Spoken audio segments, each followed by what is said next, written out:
완전 틀니가 불편한 이유는 틀니를 고정시킬 수 있는 치아가 없다는 것인데요.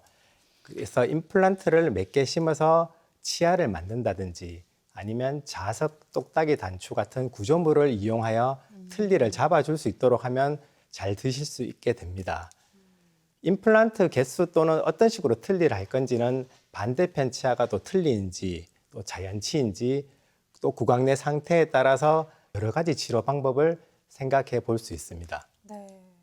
방법이 정말 다양하니까 이 중에서 나에게 잘 맞는 방법을 선택하면 좋을 것 같고요. 네.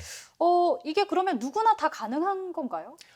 누구나 다 가능한 건 아니지만 임플란트를 이용한 틀니의 경우는 심는 개수가 많지 않아서 가급적 뼈 상태가 좋은 곳을 찾아 식립하기 때문에 틀니를 오랫동안 쓰신 분들도 대부분의 경우는 가능하다고 볼 수 있습니다.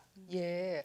근데 무치아인 경우 임플란트를 하고 싶어도 어떤 구강 구조 또 치아의 구조상 불가능한 경우도 있을 것 같습니다. 어떤가요? 네, 그렇습니다. 해부학적 한계로 전체 임플란트를 하고 싶어도 못하는 경우도 있습니다. 임플란트를 식립하려면 뼈가 있어야 하는데 그림처럼 치아를 상실한 기간이 길어지면 우리 몸의 치조골이 필요가 없다고 생각되기 때문에 네. 점차 사라지게 됩니다. 예. 그래서 발치 후 시간이 지나면서 이렇게 치조골이 없어지는 양상을 보고 있고요. 이가 남아있던 앞니는 뼈가 아직 남아있어 임플란트 시술이 가능하나 어금니 부분은 신경과 같은 구조물에 가깝게 뼈가 소실이 되어 인공뼈 이식으로도 심기 어려운 경우가 있습니다.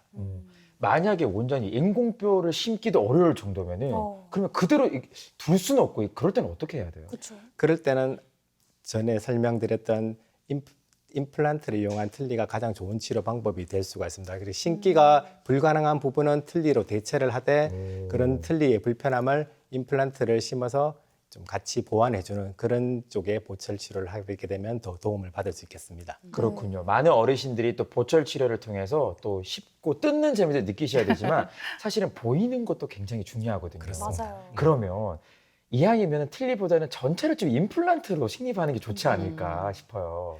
네, 보통 사람들은 당연히 임플란트가 틀니보다 심미적이라고 생각하시는데요. 네. 만약 무치약 상태가 오래되면 골 소실이 많이 발생된다고 이야기를 드렸는데 그럼으로 인해서 사진에서처럼 입술과 볼이 오므라들게 되고 주름도 많이 생깁니다. 이런 경우는 틀니 사진에서 보듯 틀니의 테두리 부분이 이런 입술과 연조직을 지지해주는 역할을 하게 됩니다. 그리고 틀니를 오래 사용했던 분이라든지 사진에서처럼 또 골격적으로 위턱보다 아래턱이 더 돌출된 경우는 임플란트 수복으로 틀니를 사용하지 않는 경우에 기능적으로는 편하지만 임플란트 및 뼈 이식으로 틀니의 테두리만큼 재현은 어렵기 때문에 또 심미적인 부분은 만족도가 떨어질 수도 있습니다.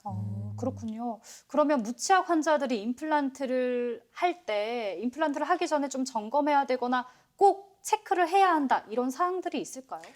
네, 치과 관련 부분은 병원에 오시면 체크 가능하지만 고령의 환자의 경우는 기저질환이 있는 경우나 드시는 약이 있는 경우가 대부분입니다. 따라서 의과 쪽과 협진 및 문의를 하면서 진료해야 될 경우가 많습니다. 혼자서 판단하셔서 치과 치료 받는데 이 정도는 괜찮겠지 하고 이야기 안 하시는 분들도 종종 계신데 절대 그러시면 안 되고요. 네. 병원에 오시기 전에 환자분 본인의 건강 상태, 복용 중인 약 등을 미리 알고 오시면 도움이 많이 됩니다.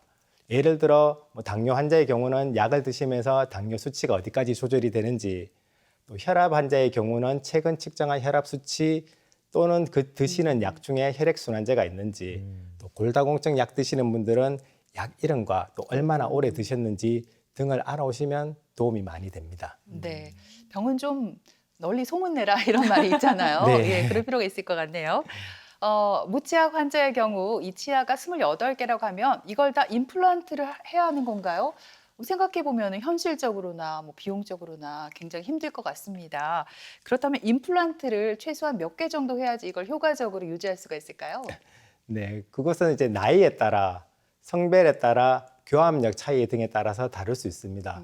젊은 사람이거나 저장력이 강한 남성의 경우는 가급적 28개 치아를, 고령이거나 교합력이 약한 경우는 제일 마지막 큰 어금니를 제외하고 첫 번째 큰 어금니까지 24개를 회복하는 것이 효과적이라고 생각합니다. 그 치료 계획에 따라서 환자의 뼈 상태를 체크해서 최소한으로 윗니는 8개에서 10개, 아랫니는 6개에서 8개는 심는 것이 효과적이라고 생각하고요. 또 임플란트 틀니의 경우는 윗니는 4개에서 6개, 또 아랫니는 2개에서 4개 정도 심는 것이 효과적이라고 생각합니다.